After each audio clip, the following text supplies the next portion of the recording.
시작하겠습니다.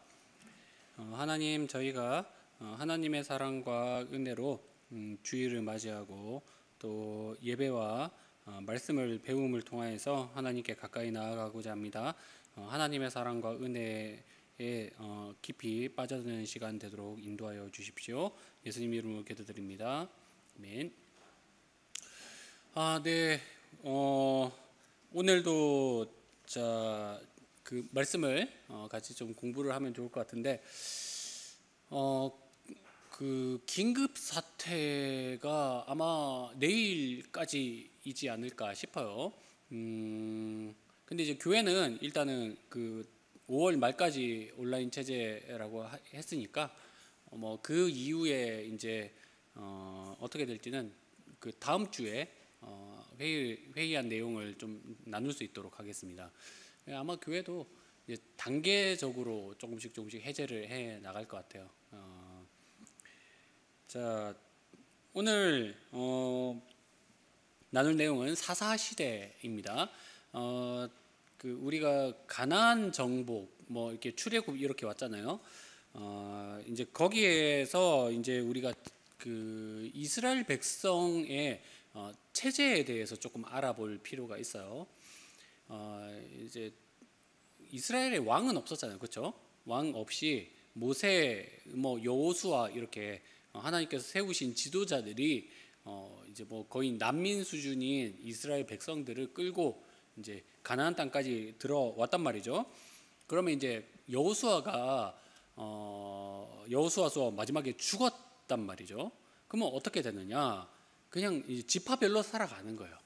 지파별로 이제 지파의 장로가 있고 또 도시마다 장로들이 있습니다. 그리고 여러분이 그 이스라엘의 기본적인 시대상을 알려면 이제 성을 이렇게 도시에 만들어 놓으면 성문 쪽에 항상 이제 마을의 장로들이 있어요.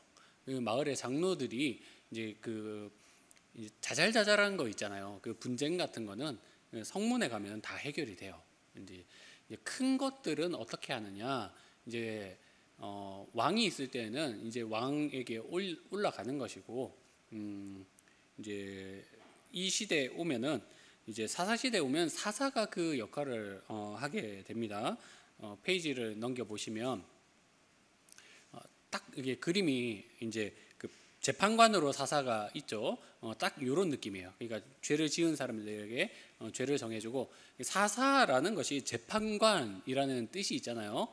그래서 그 기본적으로는 그 이제 페이지 넘겨 주시면 평상시에는 재판관으로서 이제 통치자의 역할을 하는데, 근데 이제 사사의 역할이 구체적으로 드러나는 건 사실 그 이제 전쟁 시가 많습니다. 전쟁 시마다 하나님께서 그들을 군사 지도자로 일으키셔서 이제 외국의 군대를 물리치는 거죠. 그리고 평상시로 가면 하나님 말씀대로 우리가 그냥 살아간다라고 해서 신정체제 이렇게 보면 됩니다. 그래서 이스라엘의 통치 체제가 어떠한가라고 생각을 했을 때 누가 왕이다? 하나님이 왕이다. 이걸 이제 기본으로 가지고 가야 되는 거예요. 그런데 이제 이 사사 시대가 잘 갔으면 좋겠어요. 근데 그 기대와는 다르게 잘 못 가죠. 그 이유가 이제 뭐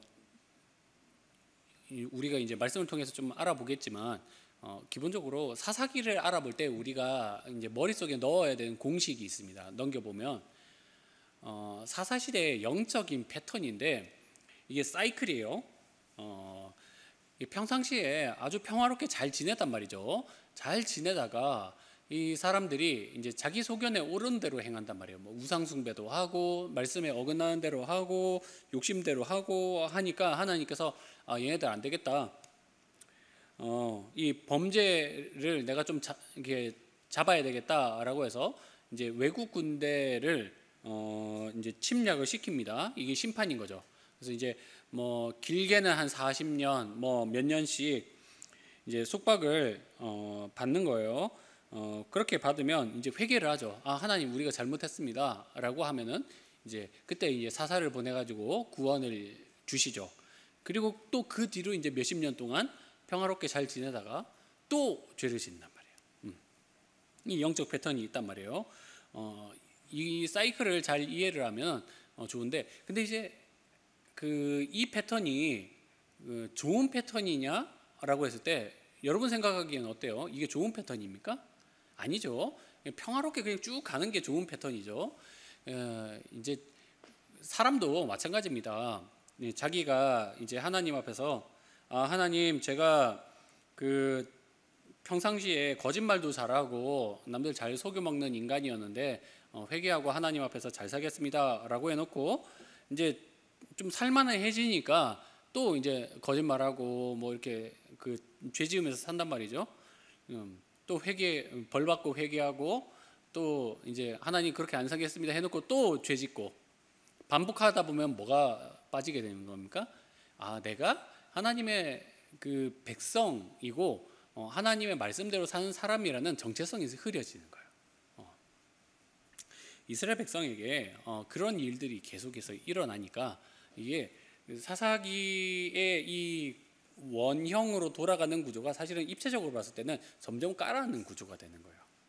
그래서 이제 우리가 사사기에 12명의 사사를 만나게 되는데, 이 12명의 사사가 처음에 등장을 했을 때는 그나마 나은데 후기로 가면 갈수록 사사들도 막장이에요. 그래서 그 부분을 이해를 하면 좋을 것 같습니다. 넘겨보세요. 이거는 PPT로 나중에 여러분이 사진을 참고하면 좋을 것 같은데, 총 사사는 14명입니다. 근데 사사기에 나오지 않는 사사 2명이 있어요. 누구일까요? 여러분 알아요. 누군지 모를 것 같지만 알아요. 누구냐면 마지막 사사는 사무엘이고 그 전에 엘리가 있죠. 그 2명의 사사는 사사기에 나오지 않는데 12명의 사사가 나와서 이스라엘을 통치하거나 또는 구원을 해냈다, 이렇게 기억만 하면 좋을 것 같아요. 자, 그러면 장으로 들어가 보겠습니다. 자, 첫 번째 1장은 배경이라고 보면 되겠습니다. 어떤 배경이냐면, 여러분이 성경책을 펴놓고 여기를 좀 따라오면 좋을 것 같은데 1장 1절에 뭐라고 나오냐면, 여호수아가 죽은 후에 이스라엘 백성이 하나님 앞에 물어봅니다. 뭐라고 물어보냐면, 하나님, 우리가 숙제를 해야 되겠습니다. 숙제가 뭐예요? 땅은 점령했는데 아직까지 거기 뭐 골짜기라든가 또 성을 지어놓고 버티고 있는 이 이방 민족이 많단 말이죠. 그래서 하나님이 다 쫓아내라고 했는데 남아 있는 사람들 이제 어떻게 하겠습니까? 라고 하니까 하나님이 유다부터 먼저 해라라고 해서 유다가 이제 여러 나라들을 여러 도시를 점령을 합니다. 유다가 굉장히 잘했어요. 그래서 이제 유다 지파의 수장이 그 당시까지 누가 있었느냐? 갈렙이 아직 살아 있었어요. 갈렙은 여호수아보다 오래 살았거든요. 갈렙이 이제 나이는 많으니까 뭐라고 말하냐면, 이제 기럇세벨이라는 도시가 남아 있는데 거기를 쳐서 점령하는 사람에게 내 딸을 주겠다라고 한 거예요. 그러니까 누가 나섰냐면 온니엘이라는 사람이 나서서 이제 점령을 했습니다. 그래서 이제 딸을 주는데 이 딸 이름이 악사예요. 악사가 뭘 이제 요구를 하냐면, 아버지, 저 시집 보내시는데 샘물을 주십시오. 아랫샘 윗샘을 주십시오. 이렇게 요구한단 말이에요. 15절에 샘물을 줬어요. 근데 이스라엘에 있어서 샘물이 어떤 뜻인지 여러분 혹시 알아요? 샘이 뭡니까? 샘. 요즘으로 치면은 유전 달라는 거예요. 땅 끝없이 솟아나잖아요. 그러니까 이스라엘은 물 부족 국가예요. 근데 이제 우물을 달라고 하니까 그 우물 자, 네 거다 하고 땅을 딱 주니까 얼마나 대단한 거예요. 딸 키워봤자 집안을 막 이렇게 막 대들보 뽑아간다고 하여튼 그렇게 축복을 받은 일이 있었다라고 하는 거죠. 그리고 이제 16절에서부터 21절까지 보면은 베냐민과 또 합해서 싸워서 여러 성읍들을 점령을 했다라는 거죠. 참 보기 좋은 모습이에요. 베냐민이 좀 약한 이제 지파니까 함께 이제 지역을 점령을 한 거죠. 그런데 아쉬운 점은 뭐냐면 21절에 하나 남은 성이 있는데 그게 예루살렘이에요. 여부스 족속이 점령한 예루살렘. 자, 예루살렘 누가 점령했을까요? 마지막에 나중에 예루살렘이 결국은 정복을 당하는데 누구한테 점령을 당했을까요? 여러분 모를 것 같지만 압니다. 누구일까요? 다윗이에요. 다윗이 예루살렘을 점령을 하고 그 수도로 삼죠. 여러분 다 들었는데 이 나이가 먹어서 기억력이 점점 감퇴를 하고 있는 거예요. 총명한 두뇌를 주님께서 또 뇌를 신선하게 해주시기를. 자, 그리고 이제 그 다음에는 어떤 지파들이 또 점령에 나서느냐? 그 에브라임과 므낫세 지파가 이제 베델을 치러 갑니다. 근데 이제 베델의 옛날 이름이 루스라는 도시가 있어요. 루스라고 이름이 있습니다. 점령을 하려고 보니까 이게 성이 아주 탄탄한 거예요. 자, 그래서 어떻게 하냐면, 자, 24절부터 26절까지 읽어볼까요? 자, 24절에서 26 시작. 정탐꾼들이 그 성읍에서 한 사람이 나오는 것을 보고 그에게 이르되 청하노니 이 성읍의 입구를 우리에게 보이라. 그리하면 우리가 내게 선대하리라 하매 그 사람이 성읍의 입구를 가리킨지라. 이에 그들이 칼날로 그 성읍을 쳤으되 오직 사는 사람과 그의 가족을 놓아 보아매 그 사람이 헷 사람들의 땅에 가서 성읍을 건축하고 그것의 이름을 루스라 하였더니 오늘까지 그곳의 이름이 되니라.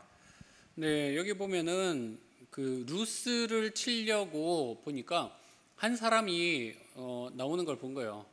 뭐라고 물어보냐면, 야, 너 이 성의 약점을 말해. 뒷구멍 어디야? 라고 물어본 거예요. 그래서 그 사람이 이제 우리 가족은 살려주십시오 하니까 좋다. 우리 가족, 너네 가족은 살려주겠다라고 해서 뒷구멍 알려주고 그 사람은 놓아주고 성은 점령을 했단 말이에요. 그런데 문제는 뭐냐면 그 살아난 사람이 다시 딴 데 가서 루스를 만든 거예요. 그럼 무슨 소용이 있습니까? 성 하나를 루스를 점령을 했는데 루스가 또 하나 생겼어요. 우리 그 남자분들 스타크래프트 하면은 본진을 쳤는데 저쪽에 멀티가 또 하나 생겼어요. 소용이 있습니까? 소용 없단 말이죠. 그러니까 결국은 이게 아쉬운 거죠. 근데 이제 그나마도 이 다른 지파들은 이제 주변에 자기 그 주변에 있는 이방인들을 못 쫓아냈어요. 그래서 이제 27절부터는 이제 그 사람들이 그 가나안 족속들이 버티니까 못 쫓아냈다 이야기들이 쭉 있는 거예요. 못 쫓아냈고 심지어 34절에 보면은 아모리 족속은 단 자손을 산지로 몰아넣고 그 단 지파를 아예 쫓아냈다 이렇게 나와요. 그러니까 역전이 된 거죠. 단 지파가 아모리 족속을 쫓아내야 되는데 이 아모리 족속이 단 지파를 산 위로 몰아넣고 밑으로 못 내려오게 했다 이렇게 나오는 거죠. 그래서 결국은 이 1장에서 숙제를 해냈다 못 해냈다? 못 해냈다. 실패했다라는 거예요. 그래서 2장으로 가면은 어떤 사건이 일어나느냐? 복임 사건이 일어납니다. 그래서 하나님이 이제 그 2장 1절에 보면은 천사를 보내서 길갈에서부터 복임으로 올라오게 하셨어요. 그 길갈은 어떤 곳입니까, 여러분? 그 가나안 점령을 할 때 그 이스라엘 지파가 있었던 본거지예요. 그러니까 이스라엘의 중심이라고 보면 돼요. 거기에서부터 사람이 올라왔다라는 것은 하나님이 그들의 초심을 생각을 하는 거죠.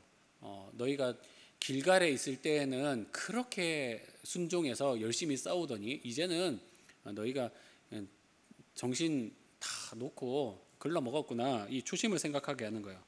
그러면서 하나님께서 뭐라고 이야기하냐면 너희가 나와 맺은 언약을 지키지 않았으므로 너희가 결국은 남겨둔 이 이방인들의 우상으로 인해서 올무가 되고 괴로운 세월을 보내게 될 것이다 라고 이야기를 하는 거예요. 그래서 이스라엘 백성들이 다 웁니다. 슬퍼합니다. 울었다라고 해서 복임이라고 하는 거예요. 근데 문제는 뭐냐면 여러분이 회개를 할 때 있잖아요. 하나님 내가 잘못했습니다 생각하고 회개하잖아요. 울어요. 그건 끝이냐? 아니라는 거예요. 회개하고 어떻게 해야 됩니까? 그 다음에 우리가 잘못했으니까 다시 정복에 나서겠습니다. 이게 뭐 이렇게 액션이 있어야 되잖아요. 근데 여기서 어떻게 합니까? 그냥 울고 끝이 나는 거예요. 그래서 복음에서는 그 행동의 변화가 없는 회개가 있는 거죠. 그래서 그 뒤로 어떤 일들이 벌어지느냐, 6절부터 보면은 여호수아가 죽고 10절로 말씀 읽어볼까요? 10절 시작. 그 세대의 사람도 다 그 조상들에게로 돌아갔고 그 후에 일어난 다른 세대는 여호와를 알지 못하며 여호와께서 이스라엘을 위하여 행하신 일도 알지 못하였더라. 그렇죠. 1세대 사람들이 죽고 이제 그 다음에 자녀 세대들이 어떻게 됐습니까? 하나님을 떠났다 라고 말을 하는 거예요. 여러분 여기서 굉장히 중요한 포인트가 나오는데, 다음 세대 교육에 있어서 뭐가 필요하냐라고 했을 때 핵심은 이 복임 사건처럼 하나님을 아는 지식이 아니라 지식에 더해서 행동까지 가야 되는 거예요. 부모 세대가 하나님 앞에 순종을 안 했잖아요. 그러니까 자녀들이 못 배우는 거예요. 막 이렇게 땀 흘리고 피를 흘리고 그러면서도 하나님 앞에 순종하는 그 액션 행실을 통해서 배우는 건데, 이거 뭐 순종을 안 하니까 말씀은 전해줘도 그게 자기 것이 안 되는 거죠. 그래서 우리가 이제 자녀 세대를 향해서 교육을 할 때 결국은 행하는 것이 남는 거예요. 우리 뭐 애들이 말만 한다고 듣습니까? 부모가 공부하라 한다고 애들이 공부를 해요? 아니, 부모가 옆에서 공부를 하는 모습을 보여줘야 애가 공부를 하는 거잖아요. 똑같은 거예요. 자, 그러면서 이제 11절부터는 이제 전체적인 이야기가 나옵니다. 이제 이스라엘 백성이 하나님 앞에서 악을 행하고 또 바알을 섬기면서 이제 하나님을 떠났다라고 이야기를 하는 거죠. 자, 이제 3장으로 넘어갑니다. 3장에서부터는 본격적으로 사사들이 등장을 하는데, 첫 번째 사사는 온니엘입니다. 온니엘이 왜 나오게 되느냐? 하나님 앞에서 악을 행하니까 이제 하나님께서 메소포타미아 왕, 이름도 어려워요. 구산 리사다임이라는 왕을 보내서 8년을 이제 압제를 하게 만듭니다. 그러니까 이제 이스라엘 백성들이 회개를 하죠. 회개를 해서 9절 읽어봅시다. 9절 시작. 이스라엘 자손이 여호와께 부르짖음에 여호와께서 이스라엘 자손을 위하여 한 구원자를 세워 그들을 구원하시게 하시니 그는 곧 갈렙의 아우 그나스의 아들 온니엘이라. 그렇죠. 온니엘 갈렙의 딸을 차지했던 그 온니엘입니다. 온니엘이 이제 하나님의 영에 충만해서 싸워가지고 구산 리사다임을 이깁니다. 이제 이 패턴이 시작이 되는 거예요. 그래서 이제 회개했더니 사사를 세워서 물리쳤습니다. 평화가 몇 년이 오느냐? 40년이 옵니다. 이렇게 되는 거죠. 그 40년 이후에 좀 잘 살았으면 좋겠는데 40년 이후에 또 어떤 일이 일어나느냐? 또 악을 행해서 이제 모압 왕을 하나님께서 보내시는 거예요.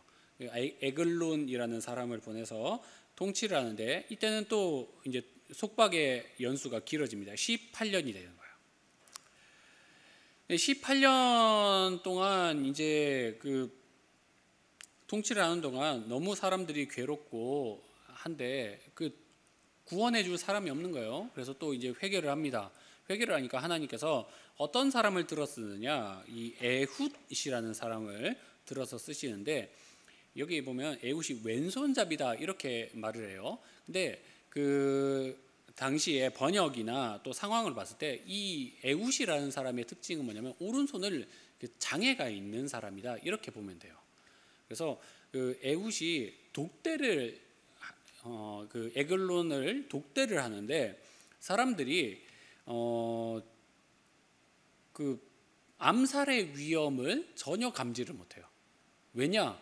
이 에훗이 오른손이 그 이제 소위 말하는 장애인이다 보니까 뭐 이런 사람이 뭐 에글론은 완전 덩치가 크고 거대한 사람이니까 어떻게 죽이겠어라고 해서 안심하고 보내는데 이 왼쪽 다리 있는 그 왼손을 쓰니까 이 오른쪽 다리 되겠다. 오른쪽 다리 있는데 칼을 숨겨가지고 이제 에글론을 암살을 합니다. 그렇게 해서 이제 평화가 80년이나 지속이 되었다 이렇게 말을 하죠. 그리고 이제 31절에 보면은 이후에 이제 블레셋 사람들이 쳐들어왔는데 그 삼갈이라는 사람이 이제 세 번째 사사죠. 소 모는 막대기로 600명을 쳐 죽여서 구원해 내는 일이 있었다 이렇게 말을 합니다. 여기 우리가 이제 그 사사들을 볼 때 그 좀 뚜렷한 특징들이 있어요.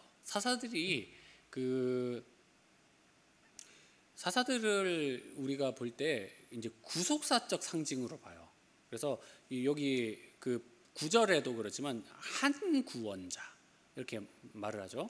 근데 이제 구원자로 나오는 이 이제 예수 그리스도의 그 하나의 표식으로 쓰이는 이 사사들도 사실은 어떠냐면은 다 좀 하나씩 약점이 있어요. 예를 들어서 1대 사사인 온니엘 같은 경우에는 나이가 많았어요. 나이가 굉장히 많은데 노인으로서 이제 사사가 되었고, 또 에훗 같은 경우에는 이제 장애인이었고, 삼갈 같은 사람은 뭐 가진 거 없잖아요. 그 소 몰다가 그 막대기로 싸워야 되는 그런 핸디캡을 안고 하나님 앞에서 쓰임을 받는 거예요. 사장에 가면 또 누가 나오느냐? 드보라가 나옵니다. 드보라는 어떤 사람이요? 여성이죠. 그래서 그 이제 당시 기준으로 봤을 때 쓸만한 남자가 아무도 없었어요. 그래서 하나님께서 여성을 들어서 쓰셨다라는 거죠. 자, 드보라 때도 어떤 일이 일어나냐? 가나안 왕 야빈이라는 사람이 이제 점점 길어집니다. 속박을 20년 동안 하는데 이제 드보라가 이제 본인이 군사를 일으킨 게 아니라 바락이라는 사람을 불러서 네가 그 군사들을 모아서 싸워라라고 합니다. 그때 이제 바락이 어떻게 하냐면 우리가 8절 9절 말씀 읽어볼까요? 8, 9절 시작. 바락이 그에게 이르되 만일 당신이 나와 함께 가면 내가 가려니와 만일 당신이 나와 함께 가지 아니하면 나도 가지 아니하겠노라 하니 이르되 내가 반드시 너와 함께 가리라. 그러나 내가 이번에 가는 길에서는 영광을 얻지 못하리니 이는 여호와께서 사스라의 여인을 손에 파실 것임이니라 하고 드보라가 일어나 바락과 함께 게데스로 가니라.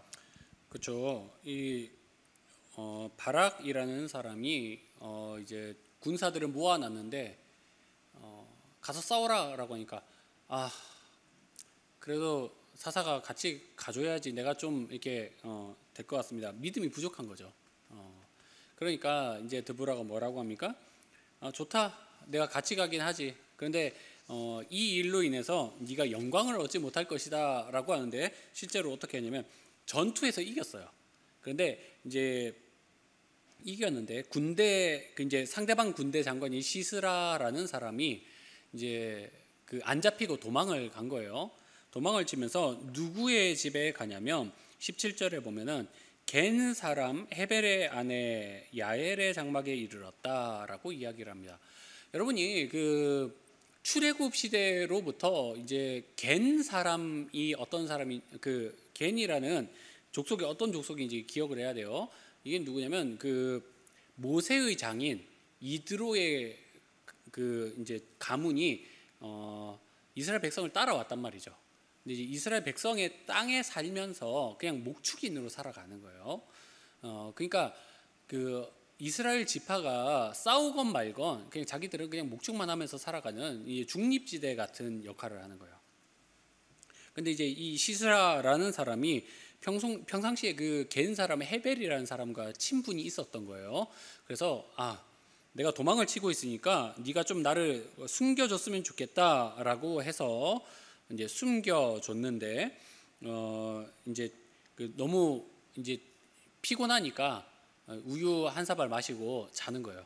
그때 어떻게 하냐면 이 야엘이 이제 여자는 강합니다. 이 목축인 여자잖아요. 그러니까 그 남자들은 양떼를 지키고 이제 짐승으로부터 양떼를 지키고 여자는 어떻게 하냐면 텐트를 쳤다가 이제 걷었다가 쳤다가 이걸 여자가 하는 거예요. 이 여자가 이제 그 텐트를 치는 말뚝을 머리에다가 박아버려요. 그래가지고 머리가 뚫려가지고 시스라가 죽어버립니다. 그래서 강해요. 그래서 그 영광이 누구에게 가느냐? 여자에게 갑니다. 그래서 이 사사기를 읽어보면 이 연약한 자들이 하나님 앞에 쓰임 받고 있구나 이걸 굉장히 많이 알게 되는데 사실 이 여자가 전쟁에 나가서 뭐 사람을 때려잡겠어요? 뭐 어떻게 하겠어요? 그런데 하나님께서 구원을 해주셨다라고 하는 거죠. 자, 그리고 5장은 이제 그 드보라의 노래가 나오고요. 6장으로 갑니다. 6장에 가면 누가 나오느냐? 이제 기드온이 나오죠. 이제 미디안 족속이 미디안은 사막에 사는 족속들이에요. 그러니까 이게 특정한 뭐 이렇게 그 뭐 우리로 치면은 한국인이다, 뭐 일본인이다 이런 게 아니라 미디안 광야에 사는 이제 여러 족속들을 말해요. 그래서 이제 이 미디안 족속들이 여러 족속들을 싹 모아가지고 올라와가지고 괴롭히는 거예요. 어떻게 하냐면 곡식을 걷어 들일 때 와가지고 곡식을 싹 수탈해 가고 이렇게 막 미치게 만드는 거죠, 사람을. 근데 이제 그때 기드온이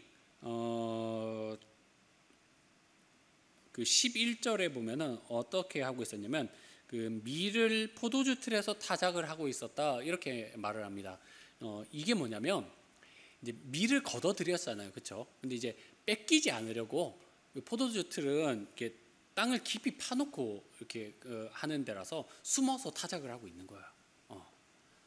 그런 상황에서 그때 갑자기 하나님의 천사가 나타나서 뭐라고 이야기를 하면 기드온에게 큰 용사여 하나님이 너와 함께 계시다 이렇게 이야기를 하는 거예요. 근데 여러분 보시면 기드온이 겁쟁이거든요. 기드온이 이야기하는 거 보면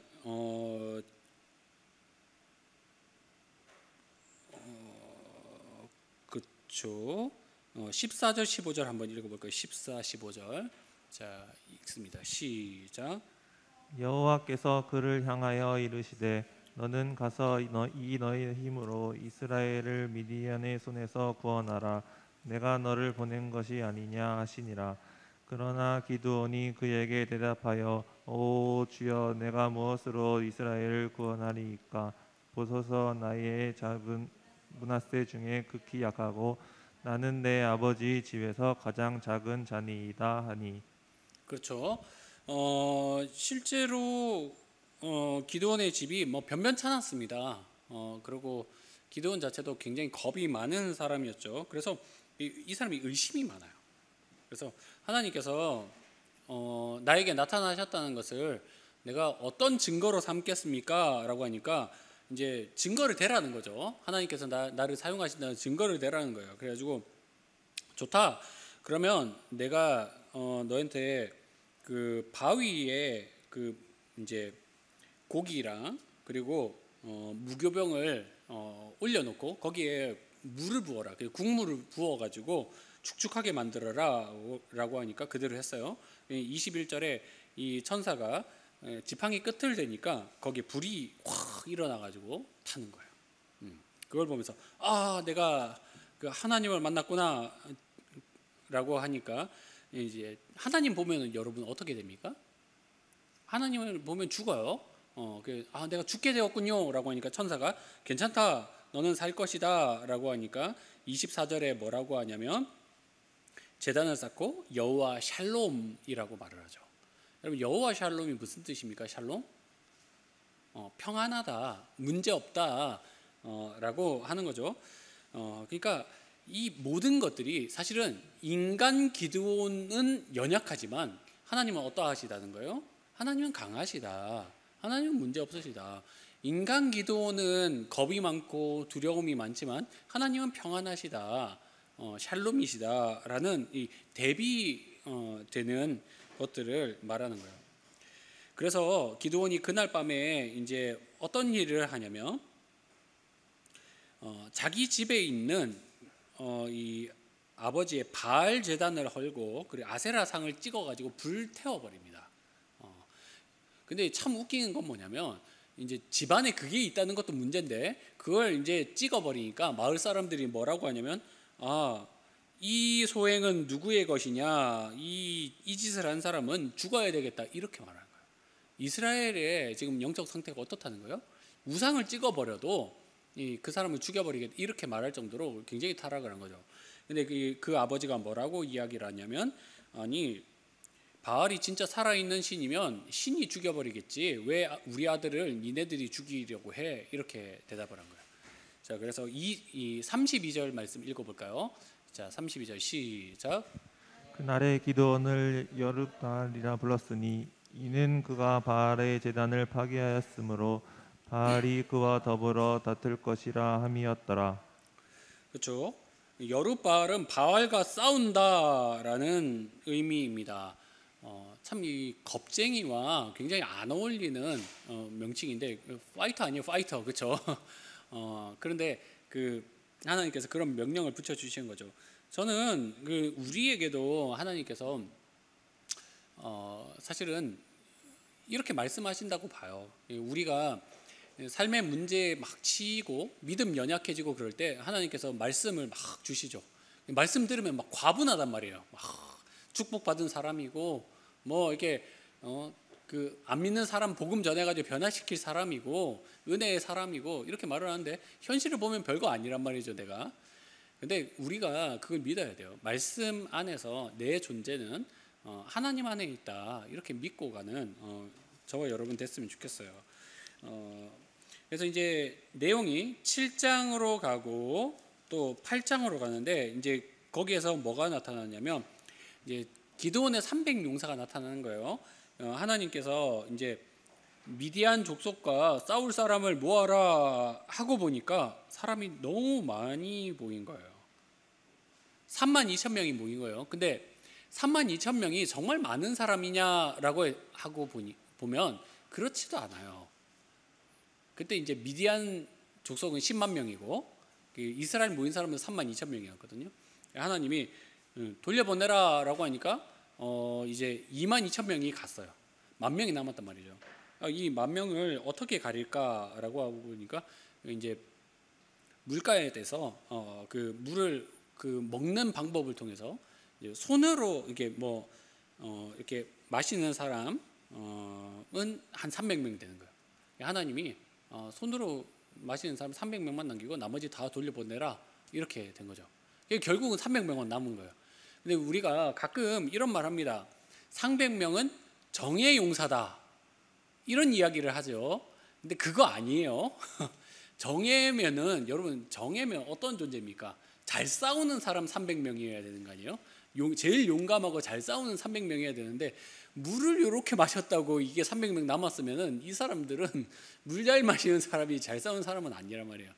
여기서 하나님이 말씀하시고자 하는 게 뭐냐면 하나님이 함께 하시면 숫자가 적어도 상관없다. 여건이 어려워도 상관없다. 그걸 말해주려고 32,000명을 다 300명만 남기고 다 돌려보낸 거예요. 그리고 나서 어떻게 하냐면 이제 이스라엘 백성에게 밤에 너희가 나팔 불고 횃불 들고 사방에서 와라라고 하니까 정말로 그렇게 하니까 미디안 사람들이 이 사람들이 단일 민족도 아니고 단일 군대도 아니었기 때문에 이제 혼란이 일어난 거죠. 그래서 서로 싸우다가 이제 끝이 납니다. 그리고 나서 이제 8장에 가면은 기드온이 이제 미디안의 왕들을 추격을 하는 거예요. 추격을 하는데 이건 숫곳에 이제 5절에 보면은 숫곳에 갔더니 추격을 하는데 사람 이제 피곤하니까 야 너네 먹을 것 좀 있으면은 우리 용사들에게 좀 나눠줘라 하니까 귀찮다. 왜 너네한테 주겠냐라고 하니까 좋아. 내가 싸움에 이겨서 오면 너네들을 심판하겠어라고 하고 또 브누엘이라는 도시에 가니까 또 똑같은 반응인 거예요. 또 너네들 심판하겠다라고 했는데 실제로 가서 싸워 이기고 그들을 심판하는 모습을 보게 됩니다. 그리고 한 가지 에피소드가 있는데 그 8장 1절에 보면은 에브라임 사람들이 나와요. 여러분 혹시 에브라임이 어떤 그 지파인지 생각이 납니까? 에브라임이 요셉에게는 둘째 아들인데 이스라엘 12지파 중에는 두 번째로 강한 지파란 말이죠. 유다가 제일 강하고 그 다음이 에브라임이란 말이에요. 근데 에브라임이 뭐라고 하냐면 300용사가 싸우고 왔는데 에브라임이 야, 이 귀한 일에 왜 우리는 안 불렀어? 이런 거야. 근데 안 부른 거 아니거든요.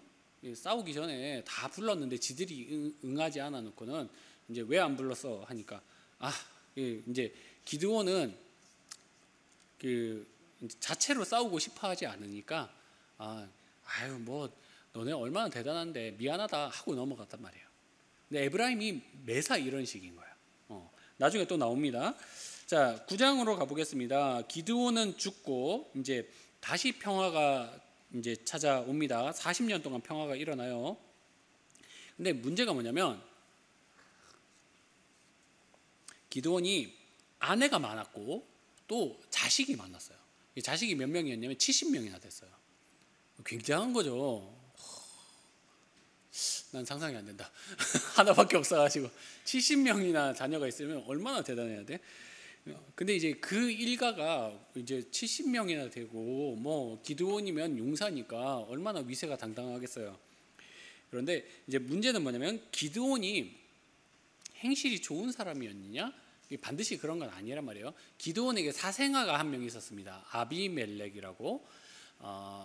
사생아라는 건 이제 그 아내가 아닌 이제 첩도 아니고 창녀에게서 낳은 아들이 하나가 있었어요. 그게 이제 아비멜렉인데 아비멜렉이 이제 어떻게 하냐면 불량한 사람들을 모아놓고 우리가 이제 이스라엘을 차지하자라고 이제 꼬드긴 거예요. 그래서 정말로 어떻게 하냐면 그 기드온의 아들 70명을 다 죽여버려요. 그리고 이제 스스로 왕이 됩니다. 스스로 왕이 되어서 이제 이스라엘을 통치를 하기 시작을 해요. 근데 이제 70명을 죽일 때 그 막내 하나가 살아남거든요. 그게 누구냐면 요담이라는 사람이 살아남습니다. 그래서 요담이 나중에 사람들에게 그 일을 알리면서 뭐라고 이야기를 하냐면 너희가 왕으로 세울 사람이 없어서 저런 놈을 세우냐라고 이야기를 하는 거죠. 말씀 한번 읽어볼까요? 15절. 자, 시작. 가시나무가 나무들에게 이르되 만일 너희가 참으로 내게 기름을 부어 너희 위에 왕으로 삼겠거든 와서 내 그늘에 피하라. 그리하지 아니하면 불이 가시나무에서 나와서 레바논의 백향목을 살 것이니라 하였느니라. 그렇죠. 여기에 뭐가 나오냐면 그 나무들이 나와요. 이 요담이 우화를 하나 만들어내 가지고 말을 하는데 나무들이 이제 자신들의 왕으로 삼고 싶어서 감람나무, 올리브나무에게 갔습니다. 올리브나무 예쁘니까 훌륭하니까. 근데 나는 그렇게 하지 않겠어. 무화과나무에 가니까 나도 안 하겠어. 포도나무 안 하겠어라고 하니까 가시나무한테 가서 네가 우리의 왕이 되어주면 좋겠어라고 하니까 좋다라고 하는데 이게 무슨 의미입니까? 아비멜렉 같이 이 가시나무와 같이 악한 자들을 너희가 왕으로 섬기면 나중에 너희에게 불이 임할 것이다라고 하는데 실제로 아비멜렉이 있는 동안에 정말 괴로운 일들이 많이 일어나죠. 그리고 나서 아비멜렉이 어떻게 되느냐?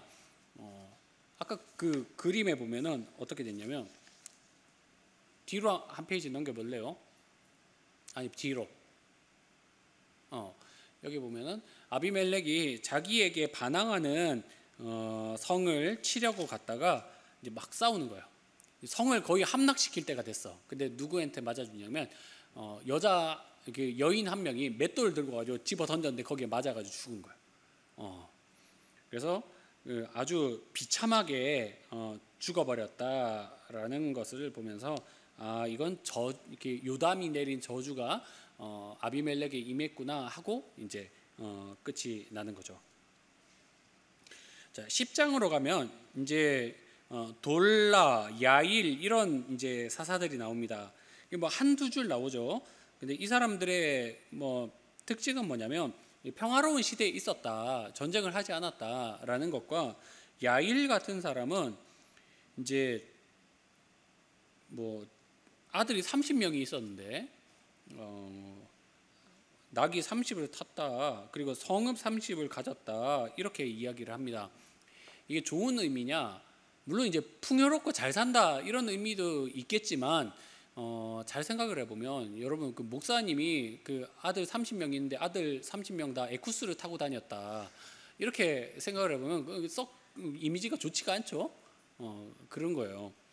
그러니까 통치자로서 이렇게 겸손하게 그리고 이렇게 잘 섬겼다 이런 이미지는 아닌 거예요. 자, 그 다음에 나오는 사사는 입다입니다. 입다가 이제 나올 때는 어떤 일이 있느냐, 암몬 자손이 이제 이스라엘에게 쳐들어옵니다. 그때 18년 동안 압제를 당하게 돼요. 근데 이제 사람들이 보니까 그 우리 중에 용사가 될 만한 사람이 누가 있느냐라고 봤더니 이건 입다가 좋을 것 같아. 이렇게 본 거죠. 근데 입다라는 사람이 어떤 사람이냐면 기생의 아들이에요. 그러니까 사생아 이렇게 볼 수 있죠. 아주 그 억센 사람인데 이 사람이 고향에서도 버림을 받아가지고 남의 땅에서 살다가 이제 사람들이 이제 필요하니까 부른 거예요. 그래가지고 우리를 위해 좀 싸워 주시오. 라고 하니까 이제 왔어요. 와서 이제 전쟁을 합니다. 전쟁에서 이제 열심히 싸워서 이제 암몬을 물리치는 거예요. 근데 물리치면서 그 이제 여러분도 알 것 같아요. 돌아오면서 뭐라고 이야기를 하냐면 내가 돌아올 때 나를 가장 먼저 맞이하는 사람을 하나님께 제물로 드리겠습니다. 이런 이 엄청난 서원을 해버리는 거예요. 근데 누가 제일 먼저 나와서 이게 입다를 맞이하냐면 자기 딸이 춤추면서 승전을 기뻐하면서 나오는 거예요. 그러니까 이제 입다가 이제 괴로워하는 거죠. 내 무남 동녀 이 외동딸을 하나님께 바쳐야 되는구나 하면서 이제 괴로워하는 거죠. 그러자 이제 딸이 뭐라고 하냐면 아버지, 내가 2달 동안 우리 그 여자 친구들과 함께 내가 나의 죽음을 애곡하게 해주십시오. 그렇게 하고 이제 2달을 있다가 이제 제물로 바쳐지게 되는 거예요. 생각을 해보십시오, 여러분. 이 나라의 지도자로서 굉장히 포악한 지도자죠. 근데 이제 그 포악함이 누구에게로 돌아갔느냐? 자기에게로 돌아가는 거예요. 자, 어쨌거나 이제 입다는 딸을 잃었습니다. 그런데 12장에 가보면 또 어떤 일이 일어나냐면 에브라임, 아까 누구 때 나왔어요? 기드온 때 나왔죠. 이 에브라임이 와서 뭐라고 하냐면, 야, 너희가 암몬 자손하고 싸울 때 왜 우리를 안 불렀어? 라고 이야기를 하는 거예요. 그러면서 너 우리를 모독했으니까 너희 집 가만 안 두겠어, 이렇게 나오는 거죠.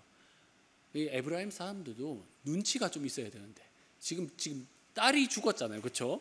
이 딸이 죽은 입다는 이제 막 이 성난 사자 같은 이제 그 심정으로 어떻게 하냐면 에브라임을 죽여버립니다. 완전 밟아버리는 거예요. 그런데 이제 싸워서 이겼는데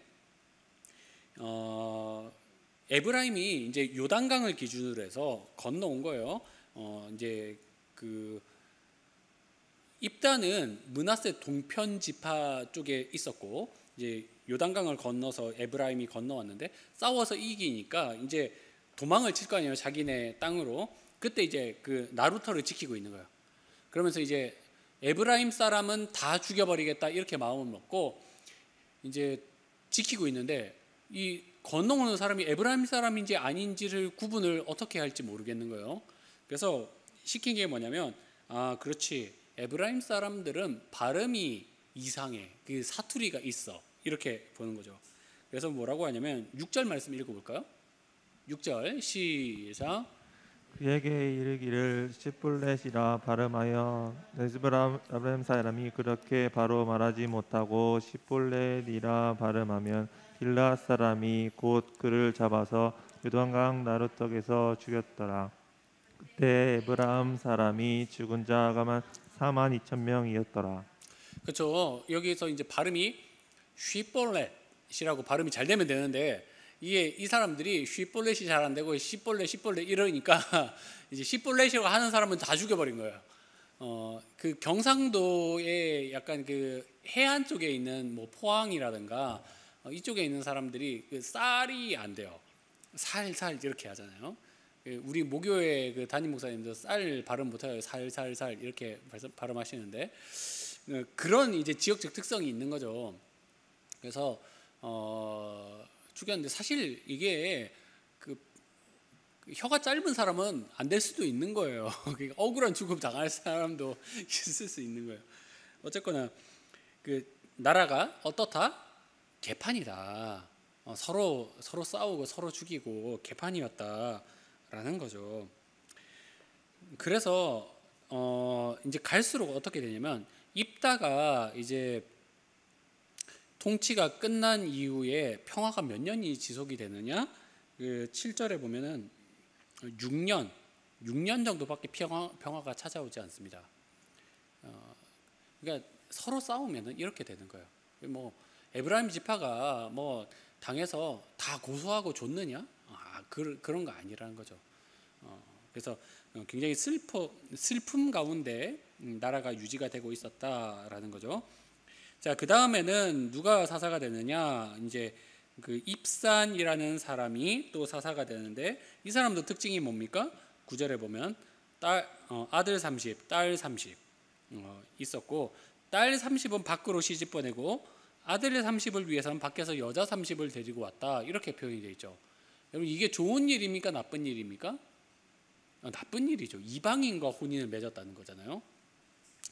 썩 좋은 일은 아니다. 그리고 그 다음에 사사가 된 사람은 압돈. 이 사람의 특징도 뭐냐면 아들이 40명이고 손자가 40명. 뭘 이렇게 많이 낳아. 근데 또 나귀가 70. 참 돈도 많고 하여튼 대단한 사람이에요. 자, 그렇게 이제 사사들이 있었다라고 그냥 기억을 하면 될 것 같습니다. 그리고 이제 문제의 이제 그 사사기의 마지막 사사 누가 나옵니까? 삼손이 나와요. 자, 삼손의 이야기가 좀 깁니다. 13장에서 16장까지로 나오는데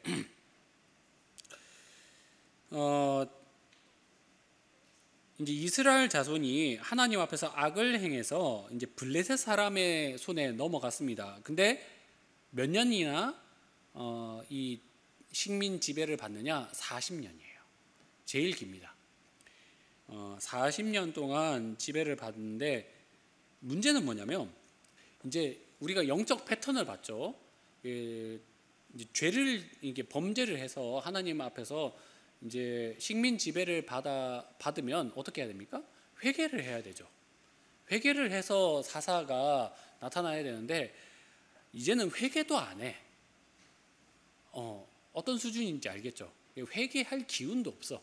그냥 우리 그냥 글러 먹었나 보다. 블레셋에 잡히면 잡히는 거지. 뭐 이렇게 의지도 없고 그냥 이렇게 비실비실하게 있다 이런 거죠. 근데 그때 하나님께서 그냥 이제 자력으로 구원을 해주십니다. 하나님이 그냥 주도적으로 구원을 해주시는 거죠. 그때 이제 단 지파의 마노아라 하는 사람에게 하나님의 천사가 나타납니다. 7절 읽어볼까요? 7절 시작. 그가 내게 이르기를 보라 내가 임신하여 아들을 낳으리니 이제 포도주와 독주를 마시지 말며 어떠한 부정한 것도 먹지 말라. 이 아이는 태에서부터 그가 죽는 날까지 하나님께 바쳤던 나시린이 됨이라 하더이다 하니라.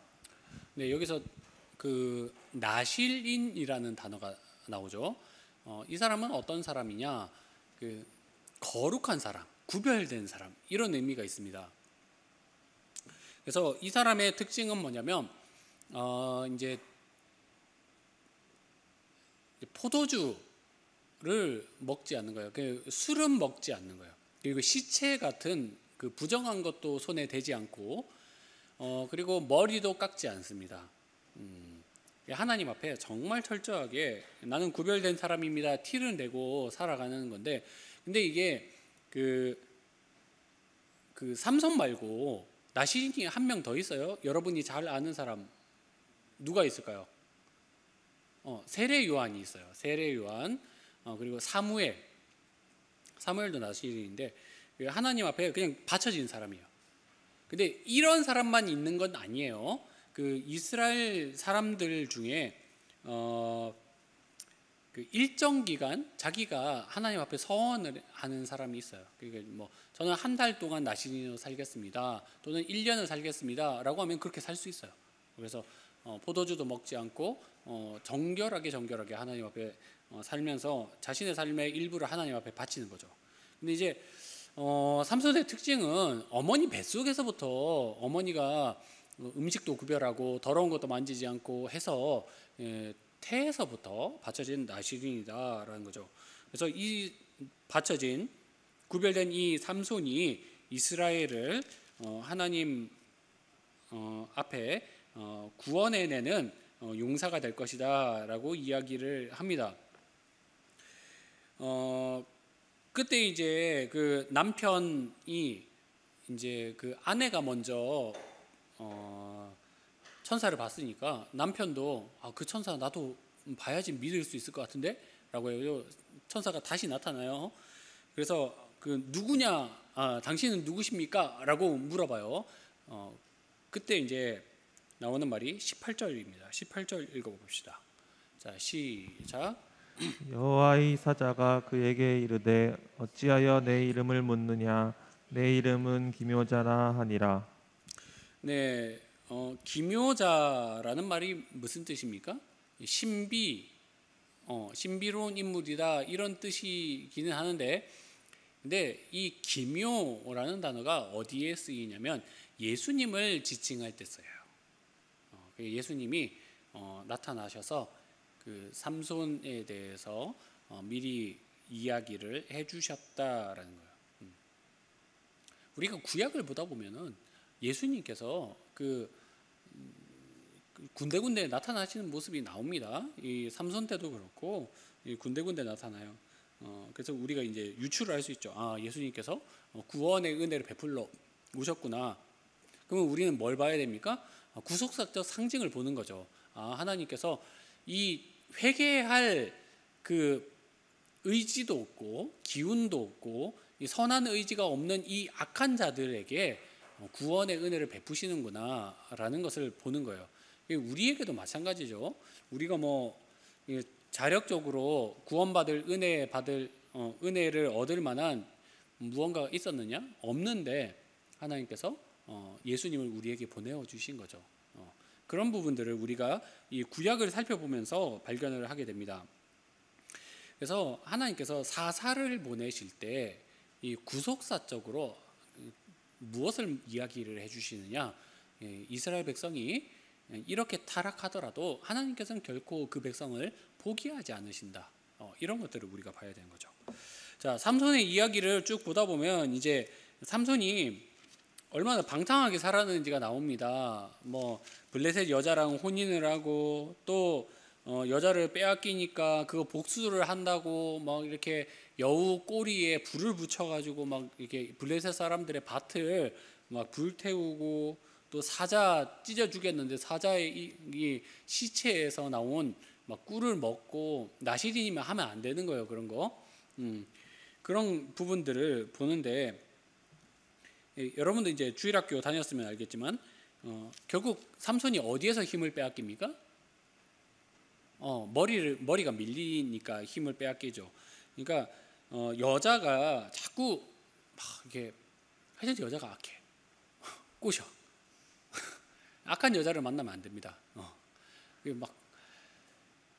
당신의 힘의 근원이 어디 있습니까? 이렇게 물어보는데 이제 말을 안 하면 되는데 결국은 그 여자가 간청하는 것을 못 이겨가지고 말했더니 머리 밀리고 눈 뽑히고 노예가 되는 거죠.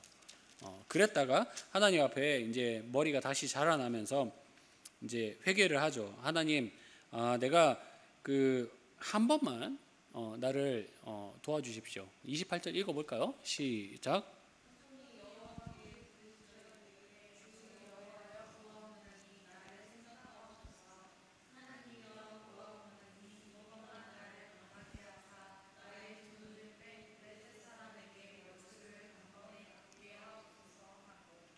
네, 그때 하나님께서 그 강하게 하셔서 그 삼손이 있는 곳에 이제 기둥을 밀어낼 힘을 주신 거죠.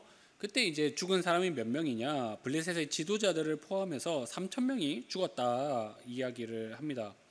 그러면서 이제 평화가 20년 동안 찾아오게 됩니다. 그래서 이렇게 물론 이제 평화가 20년 온다 이거는 감사한 일이긴 한데 이스라엘이 그만큼 이렇게 내려앉아 있다 이런 것들을 우리가 보게 되죠. 자, 그리고 우리가 이제 17절부터 마지막 절까지는 부록에 해당이 됩니다. 17, 18절에 보면 이제 미가라는 사람과 그리고 그와 얽힌 이제 단 지파에 대한 이야기가 나와요. 자, 에브라임 지파에 미가라는 사람이 있습니다. 이 사람이 어떤 일을 했냐면 어머니에게서 은 1,100개를 훔칩니다. 근데 이제 엄마가 막 이렇게 은 훔쳐간 놈 저주하겠어라고 하니까 어머니한테 저주 받는 거 두려우니까 어머니 여기 있습니다. 다시 되돌려 주는 거예요.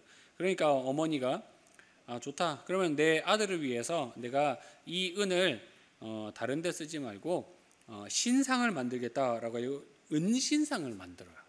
은 1,100개면 굉장히 그 사이즈가 있는 신상이겠죠.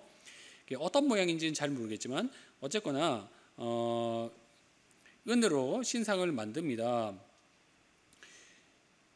그래서 이 사람이 그 이제 5절에 보면은 에봇과 드라빔도 만들어서 아들 중에 그 미가의 한 아들을 세워서 제사장까지 삼았다 이렇게 이야기를 해요. 여러분 여러분이 알기에 제사장은 어떤 그 지파만 될 수 있는 거예요? 레위 지파만 될 수 있는 거죠. 근데 이 에브라임 지파가 신상 만들어 놓고 이렇게 했다는 것은 어떤 겁니까? 우상 숭배가 시작이 되었다라는 거죠. 그래서 6절에 뭐라고 나오냐면 이스라엘에 왕이 없으므로 사람마다 자기 속에 오른 대로 행하였더라라고 나옵니다. 이게 첫 번째예요. 그리고 이 사람이 그 자기 아들이 뭐 제사장으로 있는데 보니까 좀 시원찮은 거예요. 그런데 이제 레위인 한 명이 이제 떠돌고 있는 걸 본 거예요. 그래. 좋다. 이 레위인을 우리 집의 제사장으로 삼아야 되겠다라고 해가지고 레위인을 고용을 합니다. 그래서 이 사람이 이제 해마다 은 10개와 옷 한 벌과 먹을 것을 받아 먹으면서 그 미가를 위한 이제 제사장이 되는 거죠. 그러니까 아주 체계적으로 그냥 우상 숭배를 하는 거예요. 자, 18장으로 넘어가 보면 어떤 일이 벌어지냐면 단 지파가 있습니다. 이 단 지파는 제가 처음에 1장에서 이야기를 할 때 그 제일 한심한 지파, 아모리 족속에게 자기 유업으로 받은 땅도 빼앗긴 지파예요. 이 단 지파가 이 하나님께 받은 땅을 빼앗기니까 살 데가 없잖아요. 그래서 안 되겠다. 우리가 살 땅을 따로 구해야 되겠다라고 해가지고 이제 정탐을 여러 곳으로 보내는데 이제 정탐꾼들이 가면서 이제 땅을 찾아보려고 가는데 지나가는 길에 보니까 미가의 집에 이제 지나가게 된 거예요. 미가의 집에 잠깐 머무르면서 이제 보니까 뭔가 좀 이상한 거예요. 아니 뭐 은신상도 있고 뭐 따로 제사장도 있고 막 희한한 거예요. 물어봤더니 내가 미가에게 고용이 돼서 이렇게 제사장으로 섬기고 있습니다. 레위인이 이렇게 말하는 거죠. 그러냐? 그러면 좋다. 나중에 돌아올 때 너를 우리 지파의 제사장으로 삼아야 되겠다라고 합니다. 근데 이제 이 사람들이 정탐을 할 때 어떻게 하냐면 라이스라는 땅으로 가는데 라이스는 그 하나님께서 주신 그 지정하신 땅하고 굉장히 거리가 멀어요. 되게 위에 있거든요. 그리로 가서 그 엄한 라이스 사람들을 멸하고 자기 땅으로 삼아버리면서 이제 아예 부족이 이동을 합니다. 이동을 하면서 어떻게 하냐면 그렇지 미가의 집에 가니까 아주 멋있는 신상도 있고 제사장도 있던데 그거 우리가 가져야 되겠다라고 해가지고 강탈을 해버려요. 미가의 이 지금 이 그림이 이 그림인 거예요. 그걸 강탈을 합니다. 신상 강탈하고 또 제사장도 너 한 집안의 제사장 될래 아니면 지파의 제사장 될래 하니까 이 레위인이 당연히 지파의 제사장이 돼야죠 하고 따라가 버린다라는 거죠. 자, 우리 30절 31절 읽어봅시다. 자, 30, 31 시작. 단 자손이 자기들을 위하여 그 새긴 신상을 세웠고 모세의 손자요 게르솜의 아들인 요나단과 그의 자손인 단 지파의 제사장이 되어 그 땅 백성이 사로잡히는 날까지 이르렀더라. 하나님이 집이 실로에 있을 동안에 미가가 만든 바 새긴 신상이 단 자손에게 있었더라. 네, 그렇죠. 우리가 이제 여기서 무엇을 보게 되냐면 그 우상 숭배를 하고 이 부도덕한 한 개인을 보게 되는데 이 개인의 이제 악함이 어디로 퍼져나가는 거예요? 한 지파로 퍼져나가는 거예요. 한 지파가 하나님 앞에서 하나님을 떠나서 악한 길로 빠져들었다라는 이제 하나의 단면을 보여주는 거죠. 사사는 개입하지 않지만 이 한 단면을 보죠.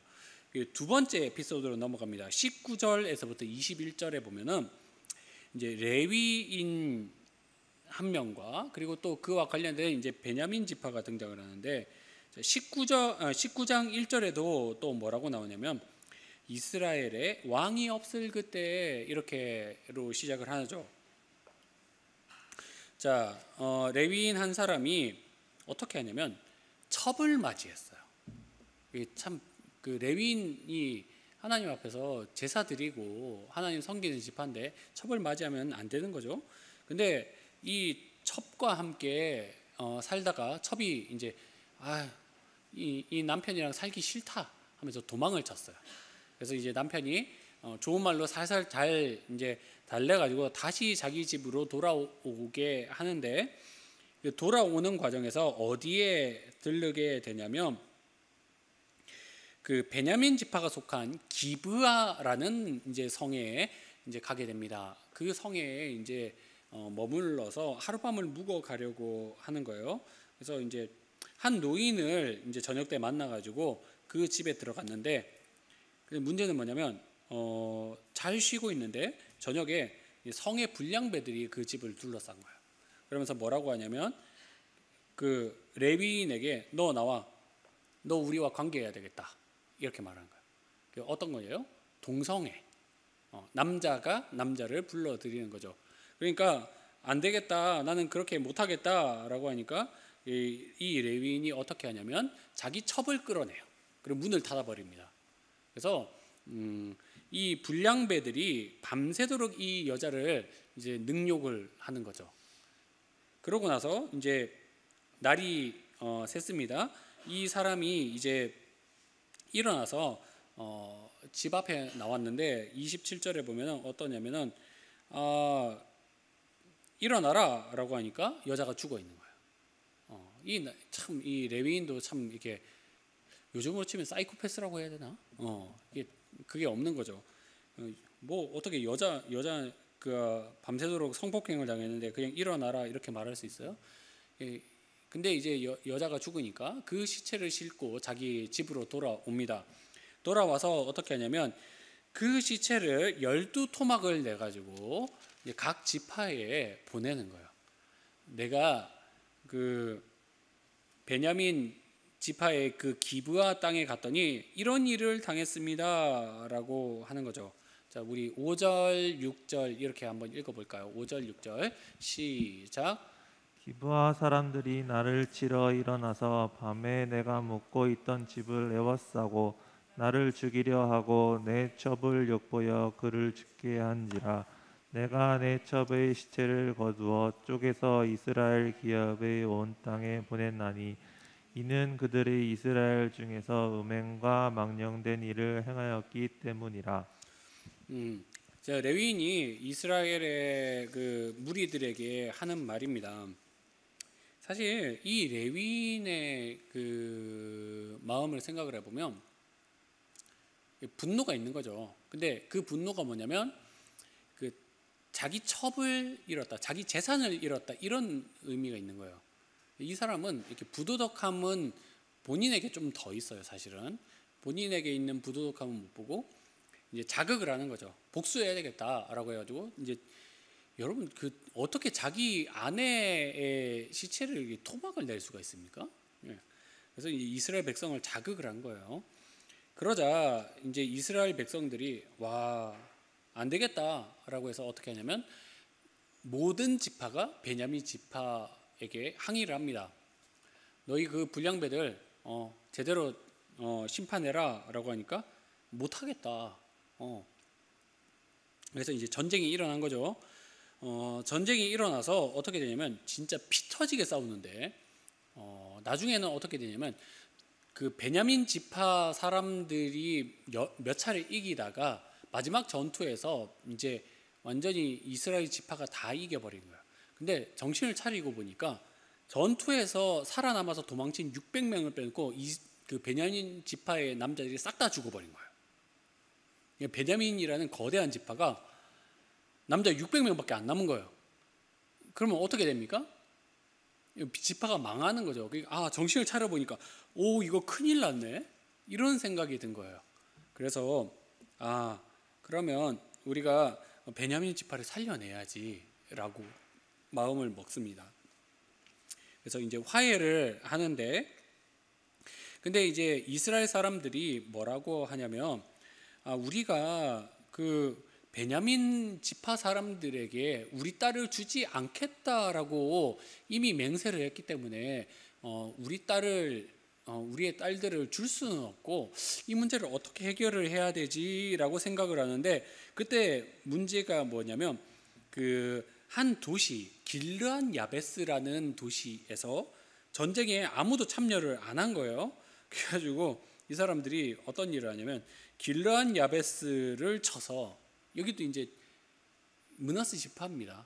길르안 야베스를 쳐가지고 거기에서 사람들 중에 그 여자 400명을 구해와요. 여러분 좀 이해가 될지 모르겠어요. 그러니까 같은 동족이에요. 동족인데 또 야베스를 그 도시를 쳐가지고 여자 400명만 빼놓고 도시 사람들 다 죽여버린 거예요. 그리고 나서 400명을 구해가지고 왔습니다. 600명에게 안에 400명이 생겼어요. 200명이 남았죠. 200명은 솔로로 지내야 되느냐, 이걸 어떻게 또 해결을 하지? 라고 하면서 또 머리를 맞대고 회의를 하는데, 좋다, 우리가 아내를 직접 줄 수는 없고 이 200명이 하나님 앞에 예배를 드리러, 이제 그때 하나님의 성막이 어디에 있었습니까? 실로라는 도시에 있었죠. 실로에 예배 드리러 가는 여자를 소위 말하면 보쌈을 하면 눈 감아주자 이렇게 된 거예요. 말도 안 되는, 납치를 해도 우리가 눈 감아주겠다라고 해가지고 실제로 납치를 하게 됩니다. 그래서 베냐민 지파가 살아남게 돼요. 그러면서 마지막에 뭐라고 말이 나오냐면 25절 한번 읽어보겠습니다. 사사기 마지막 말씀이에요. 시작. 그때 이스라엘에 왕이 없었으므로 사람이 각기 자기 소견이 옳은 대로 행하였더라. 개판이죠. 완전 개판이죠. 가나안 정복 전쟁 끝나고 여호수아가 살아 있을 때만 해도 하나님을 잘 섬기겠다라고 하고 무슨 태양을 멈추고 이스라엘 뭐 적은 숫자의 군대였지만 뭐 가나안을 다 점령해 버린 믿음의 군대는 온데간데 없고 뭐만 남은 거예요? 불량배들과 또 원칙 없는 지도자들과 그리고 이 속속들이 썩어 빠진 사회만 남은 거예요. 여러분 우리가 이 사사기를 볼 때 이 기가 막힌 광경을 보면서 사실은 우리의 현재도 좀 볼 수 있는 눈이 있어야 되는 거예요. 여러분 우리가 우리 교회를 바라보면서 또 우리의 사회를 바라보면서 참 이렇게 그 엉망이다라고 느낄 때가 있죠. 이게 뭐냐? 제대로 된 교회고 제대로 된 사회고 제대로 된 뭐 개인이냐라고 할 때 이게 굉장히 한숨 나올 정도로 말도 안 되는 일들을 우리가 바라본단 말이죠. 그래서 사사기는 사실 고발적인 성격이 많습니다. 사회가 이렇게 엉망이고 이렇게 그 믿음의 사람이라고 하는 레위인도 무너지고 이 지파들이 완전히 뭐 무너져 버리는 이 사회, 또 하나님 앞에 징계를 받았는데도 회개조차 안 하는 이 사회를 바라보면서 어떻게 해야 되느냐라고 말을 할 때 뭐라고 말을 하는 겁니까? 왕이 없다. 너에게 정말 왕이 있느냐라고 묻고 있는 거죠. 여러분 우리도 마찬가지입니다. 내 개인을 바라봤을 때 내가 말로는 하나님을 믿는다라고 말을 하죠. 이스라엘 백성도 마찬가지예요. 말로는 하나님 믿었습니다. 근데 이제 실제 삶으로 들어가 보면 그 속에 바알을 숭배하고 또 자기 마음대로 살고 싶은 욕구들이 꽉꽉 차 있는 거예요. 여러분 우리가 내가 돈 잘 번다고 해서 내 소비를 마음대로 할 수 있느냐? 그건 내가 왕인 거죠. 내가 기분이 내킨다고 해서 내 마음대로 말하고 또 행동할 수 있느냐? 그렇게 하는 사람은 내가 왕인 거예요. 하나님이 만약에 나의 왕이면 내가 말씀에 어긋나서 남을 미워하고 거짓말하고 유언비어를 퍼뜨리고 그렇게 살 수 없는 거예요. 하나님이 나의 왕이시면 그렇게 살 수 없는 거죠. 하나님이 나의 왕이시면 재정권이 나에게 있지 않고 하나님께 있다라고 믿기 때문에 허튼 데 돈을 쓰지 않고 하나님이 기뻐하시는 대로 쓰면서 살아가는 거예요. 인간관계도 마찬가지입니다. 내게 이익이 되는 사람만 찾고 또 내게 좋은 말 해주는 사람만 찾고 소외된 사람 내버려 두고 그렇게 살지 않는 거예요. 내가 하나님을 믿는다고 하면서 정말 나는 하나님을 왕으로 모시면서 살고 있느냐? 여러분 오늘 우리가 공부한 사사기가 우리에게 던지는 질문이라고 할 수 있습니다. 여러분의 마음 안에 진실로 주님이 마음의 왕좌에 앉으셔야 돼요. 그래서 여러분의 선택과 여러분의 말과 행동이 다 주님이 다스리시는 가운데서 이루어져야 될 줄 믿습니다. 자, 오늘 우리가 기도할 제목을 우리가 좀 삼고 부를 찬양은 내가 주인 삼은 모든 건 내려놓고 이 찬양입니다. 하나님은 이미 우리의 왕이십니다. 다만 우리가 그것을 무시하느냐 존중하느냐에 달린 것뿐이죠. 내 기분에 내키는 대로 또 내가 기호로 삼은 것에 나의 선택의 기준이 있었다면 여러분 다시 한번 여러분의 삶을 되돌아보기를 바라요. 정말 하나님은 여러분의 왕이시고 여러분은 주님의 통치 아래에 있습니까? 만약 그렇지 않다면 우리가 이 찬양에 고백하는 가사처럼 주님 앞에서 내려놓을 것들을 반드시 내려놓는 그런 은혜가 있었으면 좋겠어요. 찬양하겠습니다.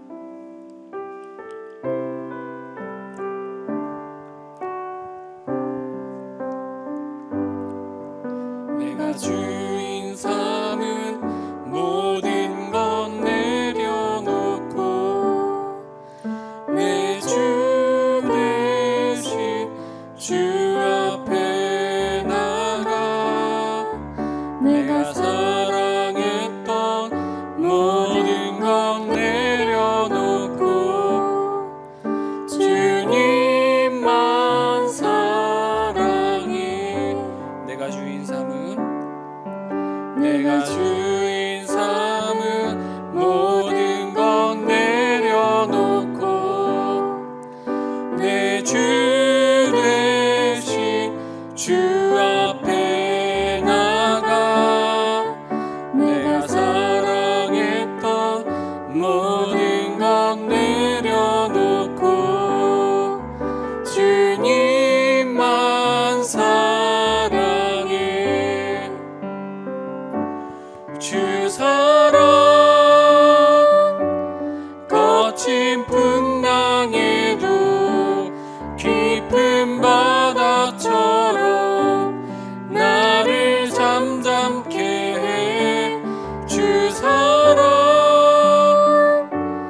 내 영혼의 완성 그 사랑 위에 서리. 한 번 더 고백합시다. 내가 주인 삼은 모든 것 내려놓고 내 주 대신 주 앞에 나가 내가 사랑했던 모든 것 내려놓고 주님만 사랑해. 주 사랑 거친 풍랑에도 깊은 바다처럼 나를 잠잠케 해. 주 사랑 내 영혼의 완성 그 사랑 위에 서리. 주 사랑 거친 풍랑에도 주 사랑 거친 풍랑에도 깊은 바다처럼 나를 잠잠케 해. 주 사랑 내 영혼의 완성 그 사랑 위에 서리. 여러분, 우리가 이 시간에 합심해서 기도하는 시간을 가질 텐데요, 우리가 방금 고백했던 이 찬양의 가사처럼 하나님을 진정 왕으로 모시고 주님을 사랑하는 삶으로 우리가 들어갈 때 우리의 마음이 요동하지 않고 정말 깊은 바다의 깊숙한 속처럼 정말 잠잠해질 수 있다라고 말하고 있습니다. 여러분, 우리가 하나님을 믿는다라고 하면서도 실제 삶이 말씀에 별로 근거하지도 않고 하나님이 함께 계시지 않은 것처럼 말하고 행동하고 또 살아왔던 부분들이 있다면 다시 한번 주님 앞에 좀 자신을 점검해 봤으면 좋겠어요. 정말로 주님은 나에게 왕이신가? 나는 정말로 주님의 통치 아래 있고 주님이 기뻐하시는 바를 행하기에 나는 힘쓰고 있는 것인가? 그렇지 않다면 우리가 주님 앞에 내려놓고 다시 한번 주님 앞에 나아갈 수 있는 그런 시간이 되었으면 좋겠습니다. 기도하겠습니다. 사랑하는 하나님 앞에 주님, 저희가 사사기의 말씀을 묵상하고 또 주님을 사랑하는지 주님을 나의 왕으로 모시고 있는지를 말씀에 비추어 점검하게 하시니 감사합니다. 하나님, 나의 인간관계 속에 내 소비 속에 내 생활 곳곳마다 하나님의 통치가 과연 있습니까? 주님께서 나의 왕이 되어 주셔서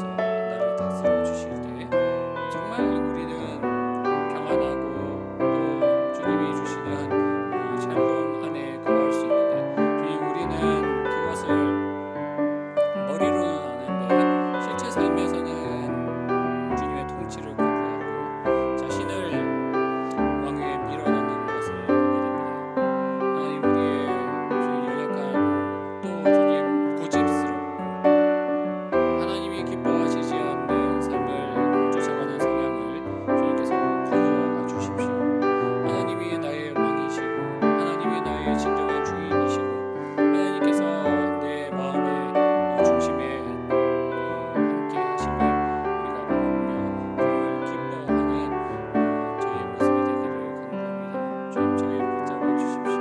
은혜를 더하여 주십시오. 저희에게 주님이 주시는 참된 평안이 임하게 하여 주시옵소서. 저희를 향하여서 주시는 주님의 참된 평안을 경험할 수 있도록 이끌어 주시옵소서.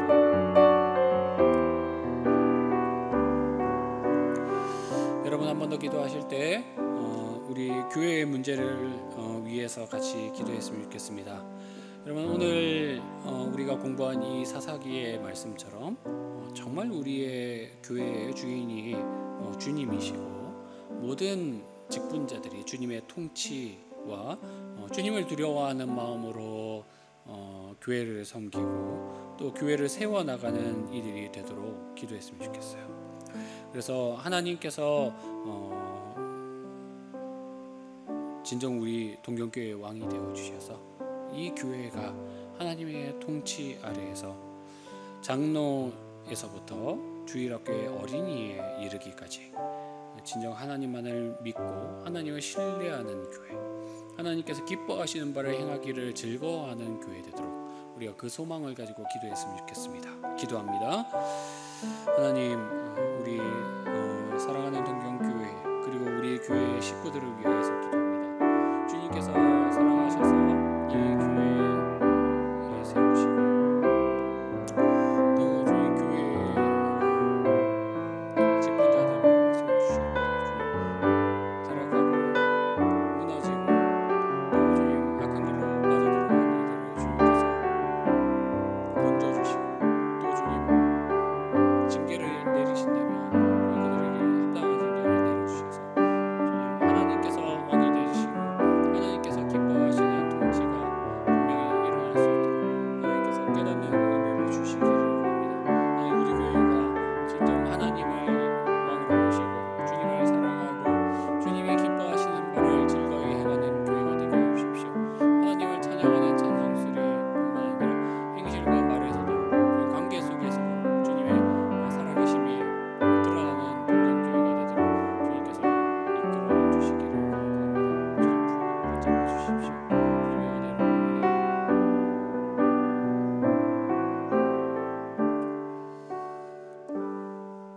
사랑하는 하나님 아버지, 오늘도 저희가 주님의 말씀을 함께 묵상하게 하심에 감사합니다. 하나님, 하나님의 정의 군사였던 이스라엘 백성이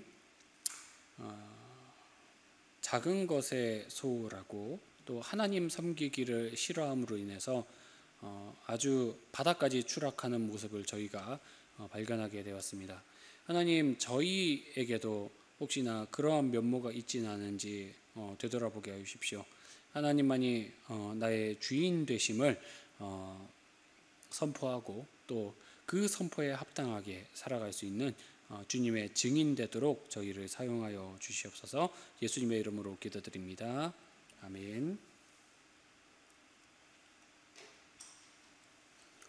네, 여러분 수고했습니다. 오늘도 주님의 은혜가 가득한 주일 되기를 바라고요. 그 남은 주일 잘 보내고 긴급 사태가 해제가 되면 또 이제 회사로 출근하는 청년들이 많아질 텐데 건강 잘 챙기기를 바랍니다. 자, 우리는 또 다음 주에 만나겠습니다. 수고했습니다.